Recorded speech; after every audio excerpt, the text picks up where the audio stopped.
Welcome to Pop Flashback. I'm your host, Rick Smalls. Tina Boucher is on assignment today, so I'm flying solo. Today, we're going to be looking at all the stories behind the making of the movie Dirty Harry, that 1971 action classic. Yeah. You know, it's really fascinating how a film can just become so iconic, but the journey to get to the big screen, it's full of twists and turns, and Dirty Harry's no exception. So for starters, imagine Clint Eastwood, tough as nails Harry Callahan. Not in San Francisco, but pounding the pavement in New York City. That was the original plan. The script was initially titled Dead Right, and Harry was going to be like a more seasoned middle-aged cop, navigating the grit of the Big Apple. And the casting is a whole other story. Like, can you imagine John Wayne as Harry Callahan, the Duke himself, bringing all that Western swagger to the mean streets? Or how about Frank Sinatra, Old Blue Eyes, delivering those iconic lines with that signature cool? Marlon Brando, Burt Lancaster, Paul Newman, Steve McQueen, all of them were considered for the role. Each of them would have brought like a unique flavor to the role. And it would shape the film in a totally different way. It's a real what if. It makes you wonder how those alternate versions might have played out. You know, Sinatra actually signed on at one point, and the director was going to be Irving Kershner, who you might know as the director of The Empire Strikes Back. Sinatra ended up backing out, though. Kershner left with him. And that opened the door for Eastwood. Talk about a pivotal moment. Now, you might be surprised to learn this. The director, Don Siegel, initially wanted Audie Murphy, World War II hero turned actor, to play the villain Scorpio. He'd worked with Murphy before, and thought it would be a really shocking performance. You know, casting a war hero against type. It makes you wonder if Murphy, with all his real-life experience, could have brought a disturbing realism to the role of Scorpio. Unfortunately, it didn't happen. And the part went to Andy Robinson, who ended up delivering such a chilling performance that he got death threats. The script itself went through tons of revisions. Interestingly enough, one of the uncredited writers was a young Terrence Malick, long before he made his directorial debut. It's really interesting to think about Malick, who's known for his more philosophical and visually stunning films. Contributing to this gritty cop thriller, John Milius also had a hand in shaping the script. He actually went on to write the sequel Magnum Force, and he based Harry Callahan on a real-life cop that he knew. That grounding in reality probably added to the character's authenticity and grit. Eastwood himself wasn't always happy with all the rewrites.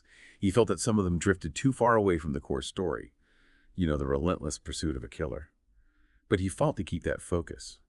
And that's probably why the film feels so driven, so intense. Speaking of intensity, Dirty Harry was definitely influenced by the real-life terror that was gripping San Francisco at the time, the Zodiac Killer. The filmmakers even paid homage to the case by including the name Eric Zelms, a police officer who may have encountered the Zodiac on the memorial wall in the opening scene. It adds like a chilling layer to the film. Knowing that it was born out of this real-life fear and fascination with the Zodiac case, here's a fun little Easter egg. During the bank robbery scene, if you look closely at the theater marquee in the background, you can spot an ad for Clint Eastwood's directorial debut, Play Misty for Me, a subtle little nod to his own work, tucked away in all the chaos. Eastwood was very hands-on during filming. He insisted on performing many of his own stunts, including that incredible leap from a bridge onto a moving bus. That's Eastwood himself, putting his own neck on the line for that shot. Talk about commitment. Even behind the camera, Eastwood showed how dedicated he was. When Don Siegel came down with the flu, Eastwood stepped up and directed the scene where Harry confronts a suicidal man on a rooftop. It's like he was absorbing everything he could about filmmaking, preparing for his own future as a director. That iconic final scene, where Harry tosses his badge in the water, almost didn't happen. Eastwood initially resisted. He felt it implied that Harry was quitting. But Siegel saw it as a powerful symbol of frustration. With a system that often failed to deliver justice, they agreed that Harry would almost throw the badge, but then put it back in his pocket. But on set, Eastwood went with Siegel's vision and flung that badge into the water. It's fascinating how a last-minute decision can become such a powerful and enduring image. All right, let's take a quick break. But stick around, because there's a lot more to unpack about Dirty Harry. We'll be right back. Hangry. Totally. And we're looking at their online shop today, and it's pretty wild. Got like everything you could think of, from t-shirts and sweatshirts to candles and stickers, and they've got, you know, all this stuff with this really fun like food themed kind of spin on it. Yeah. It's interesting how they've taken, you know, what's a pretty negative emotion and spun it to be something. To be something good. Yeah, like something relatable and fun. And we're back with more behind-the-scenes tales from Dirty Harry. This film, it didn't just entertain. It sparked like these heated debates about police brutality, victims' rights, even the nature of law enforcement itself. Remember Andy Robinson, the actor who played Scorpio so chillingly? Well, his performance was so convincing that he started getting death threats after the film was released. He even had to get an unlisted phone number just to protect himself. It's kind of unsettling to think that a fictional character could evoke such strong and disturbing reactions. It's kind of ironic, too, because Robinson was actually a pacifist in real life, and he struggled with the brutality that Scorpio inflicted on others. He especially objected to scenes where Scorpio was terrorizing children and using racial slurs, but he committed to the role, even going through gun training, to overcome his natural flinching when he had to fire weapons on set.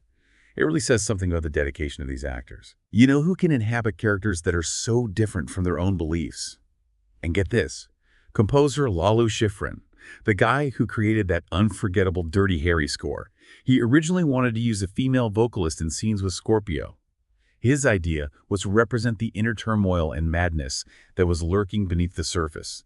It's a really interesting concept, adding like another layer of psychological depth to the character. Imagine how that haunting female voice would have amplified the creepiness of those scenes. So the Dirty Harry was a huge box office hit, but it also attracted a lot of criticism. Some critics, like those at Newsweek, labeled it as a right-wing fantasy. They argued that it glorified Harry's vigilante justice and his disregard for the rules. Pauline Kael, who was a really prominent film critic at the time, she went even further, calling it fascist medievalism. The film obviously touched a nerve, provoking strong reactions from both sides. It makes you think about how a movie can be both super popular and really divisive at the same time, reflecting the anxieties and complexities of the time it was made. And this is where things get even more unsettling. Dirty Harry may have actually inspired some real-life crimes, Right. like the 1976 Chowchilla kidnapping, where a group of school kids were abducted and buried alive. It's believed to have been partly inspired by the film's plot. And there was a similar case in Germany in 1981. It's a scary reminder of how fiction can sometimes bleed into reality, and how the things we watch and the ideas we consume can have consequences that we don't intend. But even with all the controversy, there's no denying Dirty Harry's impact on popular culture. It redefined cop movies and paved the way for those tough-talking, rule-bending heroes that we see in films like Lethal Weapon and Die Hard. Imagine those films without Dirty Harry. I don't think they would be the same. And who could forget that line? Do I feel lucky? Well, do ya, punk? It's one of the most quotable lines in movie history. It pops up everywhere, from TV shows and commercials to even a speech by President Ronald Reagan. He used it when he was talking about vetoing tax increases. That's how much Dirty Harry got into the American consciousness. It became part of our culture, a way of talking about facing tough choices and standing your ground. The film also had a big impact on gun sales, especially for the Smith & Wesson Model 29, that massive .44 Magnum revolver that Harry used. It became a symbol of power and uncompromising justice, the kind of gun that sent a message, like, don't even think about messing with me. So at the end of the day, Dirty Harry was a game changer. Gave us a raw and honest look at crime and justice during a pretty turbulent time. And it still sparks conversations that are relevant today. It gave us one of cinema's most iconic characters, a flawed hero, who, even though he used some questionable methods, we can't help but root for. It's amazing how this movie still gets people talking, even after all these years. You know it wasn't just the action, or those famous lines that people remember. Dirty Harry really tapped into some deep anxieties that people had about crime and justice, and how far the law should go. It made audiences think about some tough questions, like, do the ends justify the means? And can society handle someone like Harry Callahan? Even if he gets the job done, the ending of the film, it really makes you think. After Harry finally catches Scorpio, he throws away his badge. It's like he's rejecting the whole system. So what does that mean? Is he disillusioned? Is he giving up? Or is it something else entirely? It's up to each of us to decide. And maybe that's part of what makes Dirty Harry so great. It doesn't give us easy answers or simple solutions. It leaves us with questions and makes us think about the complicated nature of right and wrong and the gray areas of justice. So as we finish up our look at Dirty Harry, I want to hear from you. What's the one thing, whether it's a scene, a line, or a character that has stayed with you all these years? Tell us in the comments. And if you like this behind-the-scenes look at Dirty Harry, be sure to like and subscribe for more Pop Flashback episodes. Until next time, keep exploring those cinematic treasures.